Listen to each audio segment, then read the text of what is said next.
has been 1,000 days. It has been 1,000 days since the beginning of the Russian-Ukrainian war. It's 1,000 unnecessary days. Remember, there was a peace deal on the table. There was a peace deal on the table that Tony Blinken and Boris Johnson went into Istanbul and blew up that peace deal. This was just 5 days into the conflict.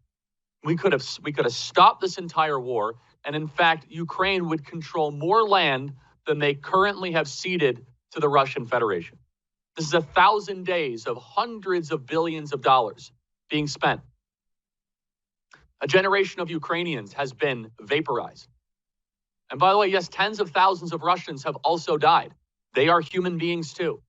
And no matter how much the media tells me to believe that Russia is our enemy, I reject the premise. I don't think they're our friend. I don't think they're a nice country. In fact, I think they're really corrupt and full of oligarchs. But I refuse to delight in the suffering of Russians. Tell me why I'm supposed to hate Russia exactly. Don Bacon, well, I'm glad he won his seat, to be honest, in Omaha, has this outrageous new clip, and we should find it, where he says Donald Trump lacks moral clarity on the Russian-Ukrainian war. I'm going to ask Don Bacon, both privately and publicly, tell me how many people in Nebraska have died because of Russians?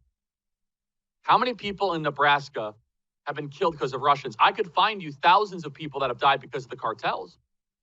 I could find you hundreds of people that have died in Nebraska because of drug overdoses.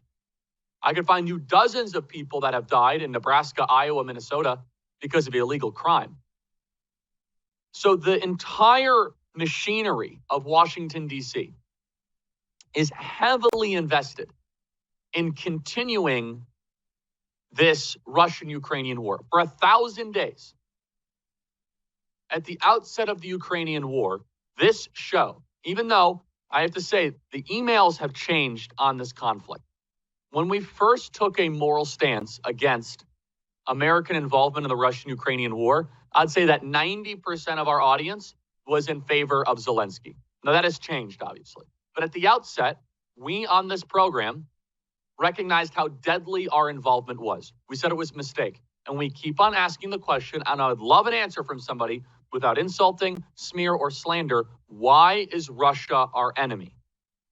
So please, and speak slowly because I might not understand. Why should we be at war against Russia? What have they done to us? Okay, not a good country. They don't embrace free speech. Putin is an oligarch. They have corrupted elections. Totally agree with all that. I'm not saying it sarcastically. Why are they an enemy worthy of getting closer and closer to nuclear war? So Russia literally has thousands of nuclear weapons, more than we do. A mistake at this conflict, an accidental escalation, could blow up the entire planet. And breaking today, on the 1,000th day of the Russian-Ukrainian war, it's hard to even put into words how reckless, how irresponsible our ruling class is. American-made missiles are now being shot into the interior of Russia.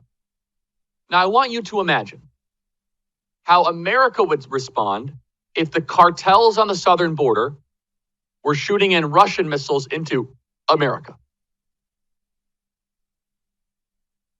These people, I'm going to put this as crisply as I can. The American left would rather see the world burn and blow up the world than give up power. They are handing Donald Trump potentially nuclear war. Obama's ambassador to Russia, Michael McFaul, a lunatic, has argued that we can win a nuclear war with Russia. That is so insane, it's not even worthy of our attention. This is Don Bacon, who, again, I'm glad he won his seat because now we have a House majority because of it, and that's critically important. But there's just a perfect picture of the DC consensus, the war machine. Play cut 24. Let's let Ukraine fight hard and go after military targets in Russia that are attacking or bombing Ukrainian cities. And I don't know why they waited till now to do it, but I'm glad they made that change. Now, I talked to President Zelensky personally on this, and this was his number one issue: remove the rules of engagement They're making it harder for them to fight the war. And so I support that. And I do have concerns by some of the things that I would say the lack of moral clarity from the former president, the future president. You had to sneak that in there, Don Bacon, former president and future president. What lack of moral clarity exactly does President Trump lack? He doesn't want nuclear war. There are military figures in Ukraine who are 100% committed to this war. They don't care if they start a nuclear war, as long as it brings America in and as long as it destroys Russia, even if hundreds of millions of people die. Donald Trump wants an end to the killing. He wants the war to end. So taking a step back here, on the 1,000th day of war, I want to just repeat the news that is now breaking today. We have been worrying about this for quite some time. CNN breaking news. Ukraine fires U.S.-made longer-range missiles into Russia, Russian state media reports. Ukraine has fired U.S.-made ATA-CMS missiles into Russia's Bryansk region. Russian state media reported Tuesday, citing the country's defense ministry, after the Biden administration gave Kiev the green light to use the longer-range weapons against targets inside Russia. So the missiles are attacked. So most of the missiles were shot down, but now American-made weaponry is being used as an offensive war into the interior of Russia. Do we want a hot war with Russia? Are we already in a hot war with Russia? Do we want to get closer to a nuclear war? Is their plan to hand this unspeakable mess to Donald Trump? And why now? The only explanation could be that this bipartisan group of war worshipers want to screw up the Donald Trump presidency so much, they would rather watch the world burn than give up power. They would rather watch the entire civilization be cratered because they think the civilization is already gone because they think Donald Trump is. This is so irresponsible. And I bet Donald Trump is going to get on the phone right now with Zelensky and Putin saying, I'm the president in however many days. I'm the president in 2 months, in 62 days. Knock this off. President Trump's moral clarity on this war is one of the reasons why he won the election. The American people did not vote for a warmonger. If they did, they would have voted for Liz Cheney and Kamala Harris. And now Vladimir Putin is changing his nuclear doctrine in response to missiles being fired into the interior of Russia. An open invite here before I get to one of my partners. Can a single representative who thinks this is a good idea come on the Charlie Kirk Show? Can you guys defend your ideas? Of course not, because you're like college leftists. You guys run away and call each other names, call people names when you disagree. But hey, it's just nuclear war, right? President Trump wants resolution and peace between Russia and Ukraine. And it reminds me, the people who are pushing for the Russian-Ukrainian war to escalate, it reminds me of all these people I debate on college campuses where there's no depth. And again, this is an open invite. Adam Kinzinger, you're welcome on this program. I will give you uninterrupted time to tell me why Russia is an enemy, why we should be firing missiles into the interior of Russia, why we should be fighting Russia, why we should be funding it. Meanwhile, our southern border is wide open. Explain to me in clear moral terms why this is a good idea. People say that Trump is an evil maniac, yet Trump is actually the true idealist. Trump believes that nations can make agreements to avoid conflict. These war worshipers in D.C., they love this. The breaking news today is that we are firing American-made missiles into Russia. The idealists in Washington are the ones obsessed with killing their enemies. But we shouldn't be surprised because they're just as hysterical about their domestic enemies. Now, this is a video that President Trump made during his campaign, but it does show the moral clarity of President Trump, of which he deserves infinite credit for. A further escalation of the Russian-Ukrainian war is bad for everybody. It's bad for Ukraine. It's bad for Russia. And let's be perfectly honest. Ukraine is going to become a vassal state of Western private equity.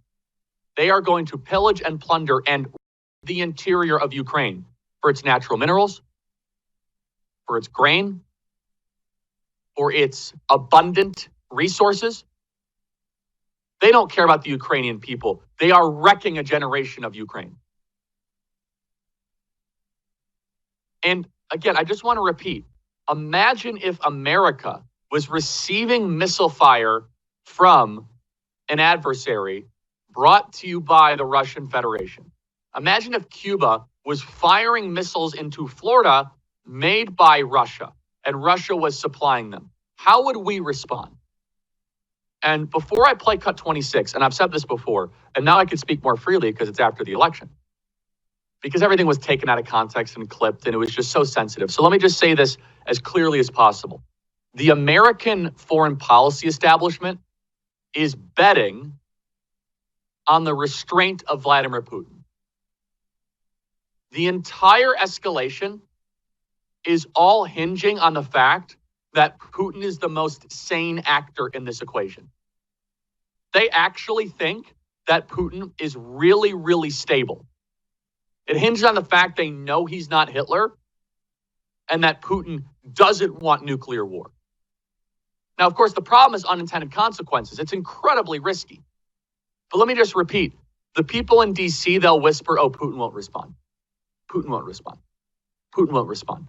And deep down, there is a portion of the American foreign policy project, and many of whom are Republicans and Republican senators that represent you in states like North Dakota, in states like South Dakota, in states like Kansas, in states like Arkansas, in states like Oklahoma, where they think nuclear war is no big deal.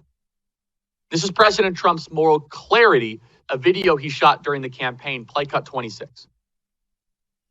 We have never been closer to World War III than we are today under Joe Biden.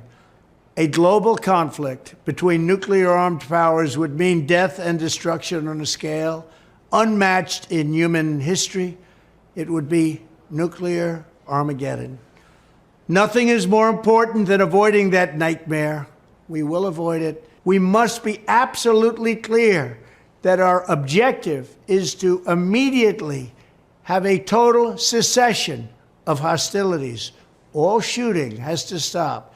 This is the central issue. We need peace without delay.